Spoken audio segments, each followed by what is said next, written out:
Halo semuanya, di kesempatan kali ini aku mau mereview buku dari Bahaya Rohani by Bishop Dag Heward dengan chapter 1 dan kedua. Nah, di chapter pertama ini membahas tentang mengapa hal tertentu harus dilakukan terlebih dahulu. Di buku ini Bishop Dag memulai dengan perkataan bahwa prioritas yang salah itu bisa menjadi bahaya rohani yang besar untuk orang Kristen. Kita perlu tahu bahwa ketika kita saat kita masih hidup tanda kutip berdosa, pilihan yang ada di dalam hidup kita itu adalah baik dan salah, baik dan buruk lah gitu. Tapi ketika kita di dalam Tuhan, kita sudah hidup sebagai Kristen atau anak-anak Tuhan, pilihan yang ada di dalam hidup kita itu adalah sesuatu yang baik dan baik. Jadi kita perlu tahu mana prioritas yang harus kita dahulukan terlebih dahulu. Nah, di buku ini Bishop Dag berkata, proton adalah hal yang Yesus katakan harus dilakukan terlebih dahulu. Nah, aku mau belajar, aku mau share gitu dari buku ini, dari chapter pertama ini, apa aja sih yang kita perlu tahu, mengapa hal tertentu harus dilakukan terlebih dahulu. Jadi kita harus belajar nih apa aja dan mengapa hal-hal tertentu harus dilakukan terlebih dahulu. Aku akan share beberapa poin yang aku belajar dari chapter pertama ini. Nah, yang pertama adalah apapun yang tidak dilakukan lebih dahulu akan kehilangan arti pentingnya. Kita tahu bahwa firman Tuhan itu penting di dalam hidup kita. Kita ketika mendengar firman Tuhan, yang harus kita lakukan adalah menaati. Dan bukan hanya mendengar, tapi juga menjadi pelaku firman Tuhan.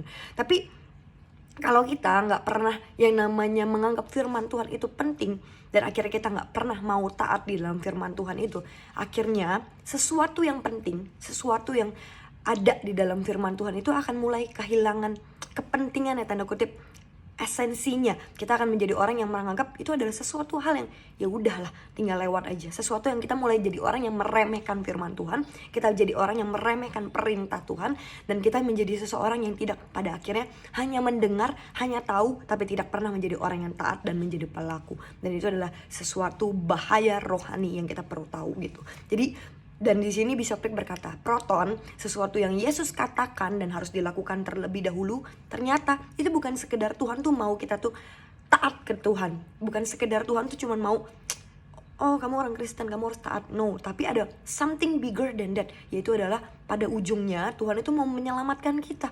Tuhan itu mau menyelamatkan kita dari yang namanya tipu muslihat. Ketika kita terlena dengan sesuatu yang kita pikir adalah sesuatu yang harus kita prioritaskan, ternyata itu bukan dari Tuhan, dan akhirnya itu membuat kita jauh dari Tuhan.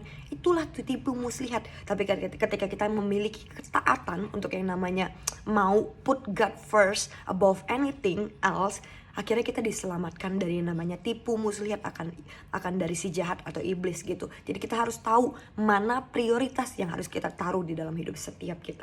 Nah, Tuhan juga Bishop Dag juga berkata seperti ini di dalam buku ini gitu, di dalam poin yang pertama, yaitu Tuhan memelihara. Dan ketika kita itu namanya melakukan yang namanya apa yang Tuhan mau terlebih dahulu. Jadi Tuhan itu pasti akan memelihara kita ketika kita itu mengikuti kehendaknya. Tuhan itu akan menyertai kita. Tuhan itu akan beserta kita. Jadi Tuhan bukan cuma sekedar Tuhan yang oke, kamu melakukan ketaatan ketika kamu melakukan perintahku and then go on sendiri. No, tapi Tuhan adalah Tuhan yang menyertai kita, Tuhan yang bersama dengan kita ketika kita mengikuti kehendaknya Tuhan. Nah, poin yang kedua yang aku pelajari adalah apapun yang tidak dilakukan dahulu mungkin tidak akan pernah kita lakukan.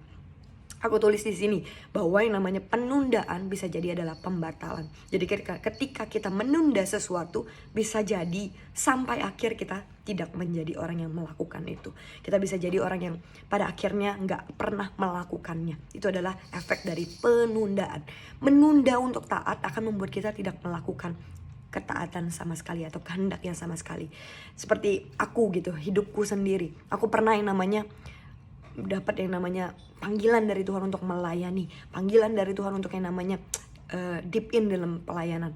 Tapi aku menunda-nunda karena aku berpikir, tanda kutip, aku mau menyelesaikan sekolahku terlebih dahulu, aku mau mencari pekerjaan terlebih dahulu, dan akhirnya puji Tuhan aku masih diberikan kesempatan. Tapi banyak orang-orang yang pada akhirnya mereka gak dapat kesempatan itu, dan akhirnya mereka tidak melakukan kehendak Tuhan sama sekali. Jadi mungkin hari ini teman-teman mungkin mendengar atau namanya merasakan panggilan dari Tuhan untuk yang namanya melayani, untuk yang namanya masuk dalam pelayanan. Tangkap itu, jangan pernah menunda-nunda, karena dari ketika kita menunda, kita bisa menjadi orang yang tidak melakukan sama sekali. Jadi aku berharap dari chapter pertama ini kita jadi orang yang melakukan, bukan hanya mendengar tapi juga menjadi pelaku. Nah, dari chapter kedua aku belajar tentang mengapa kerajaan Tuhan harus jadi kerinduan utama Anda. Tuhan ini pengen setiap kita nih bukan hanya di masa tua kita, tapi Tuhan itu mau ketika kita ini ada di masa produktif kita. Jadi masa dimana setiap kita ini berlimpah dengan iman, berlimpah dengan pengharapan, kasih dan kesuburan. Jadi Tuhan itu mau ketika kita ini memprioritaskan yang namanya kerajaan Tuhan terlebih dahulu daripada apapun. Karena yang kita tahu ketika kita memprioritaskan kerajaan Tuhan, yang nanti yang lain-lain yang kita pikirkan dari dunia tanda kutip, itu Tuhan akan tambahkan di dalam hidup setiap kita. Nah, aku belajar dari beberapa poin yang ada di buku ini adalah yang pertama adalah kerajaan Tuhan itu perlu dimulai sejak dini. Kenapa? Karena untuk yang namanya membangun kerajaan Tuhan atau gereja Tuhan itu butuh yang namanya banyak waktu dan pelayanan. Kita tahu bahwa kita gak bisa yang namanya membangun gereja itu dalam 1 bulan, 2 bulan, atau mungkin 1-2 tahun. Nggak mungkin. Karena membangun gereja itu butuh waktu yang banyak, butuh yang namanya perhatian yang lebih lagi. Jadi bukan sesuatu yang hanya sekedarnya, tapi kita butuh yang memberikan seluruh hidup kita, memberikan iman kita, memberikan pengharapan kita, memberikan semua yang kita miliki gitu. Nah, yang kedua yang aku belajar adalah kerajaan Tuhan itu butuh anak-anak muda. Kenapa? Banyak hal yang bisa dilakukan oleh anak muda, tapi banyak sedikit hal yang bisa dilakukan oleh orang-orang yang tanda kutip sudah berumur. Kenapa? Karena kita tahu bahwa anak muda itu adalah orang-orang di masa produktif mereka, di mana di situ ada kekuatan, ada energi dan ada semangat. Banyak sesuatu di pelayanan, apalagi ketika kita memulai sebuah pelayanan, memulai untuk membangun gereja.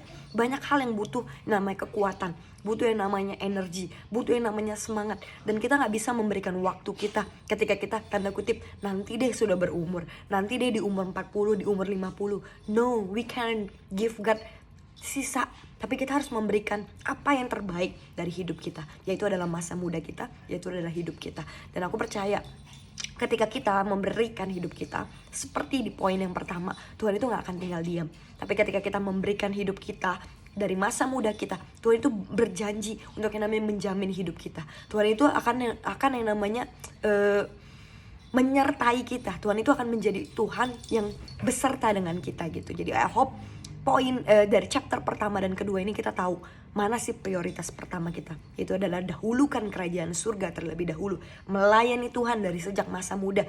Dan kita tahu dari ketika kita melayani dan membangun gereja Tuhan, Tuhan itu berkenan atas hidup kita. So I hope dari video ini bisa memberkati teman-teman. God bless.